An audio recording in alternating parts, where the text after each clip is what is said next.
Hi all, welcome to football arena. Michael Carrick വന്നതിന് ശേഷം Manchester യുണൈറ്റഡിന് നല്ല പുരോഗതി ഉണ്ടായിട്ടുണ്ട്. അടുത്ത ചാമ്പ്യൻസ് ലീഗിന് യോഗ്യത കരസ്ഥമാക്കാൻ അവർക്ക് കഴിഞ്ഞിട്ടുണ്ട്. അതുകൊണ്ട് തന്നെ അടുത്ത സീസണിലേക്ക് ടീമിൻ്റെ പോരായ്മകളെ പരിഹരിക്കാൻ ഈ പരിശീലകൻ തീരുമാനിക്കുകയും ചെയ്തിട്ടുണ്ട്. ഇതുമായി ബന്ധപ്പെട്ട ഒരു റൂമർ ഇപ്പോൾ കോട്ട് ഓഫ് സൈഡ് പങ്കുവച്ചിട്ടുണ്ട്.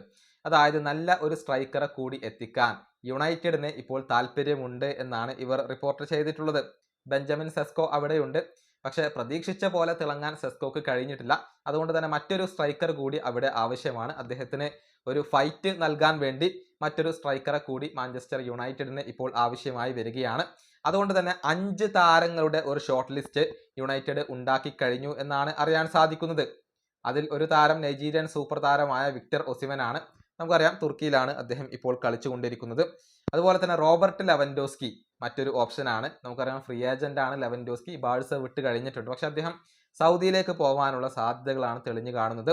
ഡുസാൻ വ്ളഹോവിച്ച് യുവന്റസിന്റെ താരമാണ്. അദ്ദേഹവും ഫ്രീ ഏജന്റ് ആണ്. അതുപോലെ തന്നെ ജൂനിയർ ക്രൂപ്പി, ബെൺമൗത്തിന് വേണ്ടി കളിക്കുന്ന യുവതാരമാണ് ക്രൂപ്പി.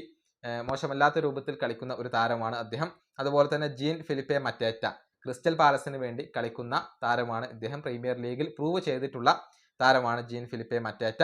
ഈ 5 താരങ്ങളെയാണ് മാഞ്ചസ്റ്റർ യുണൈറ്റഡ് സെന്റർ ഫോർവേഡ് പൊസിഷനിലേക്ക് ഇപ്പോൾ പരിഗണിക്കുന്നത്.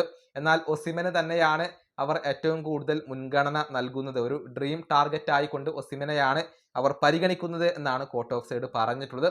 ഏതായാലും യുണൈറ്റഡ് ഏത് സ്ട്രൈക്കറെ കൊണ്ടുവരും എന്നുള്ളതൊക്കെ കാത്തിരുന്നു കാണേണ്ട കാര്യമാണ്. ഈ വീഡിയോ അവസാനിപ്പിക്കുന്നു. അടുത്തൊരു വീഡിയോ കാണാം.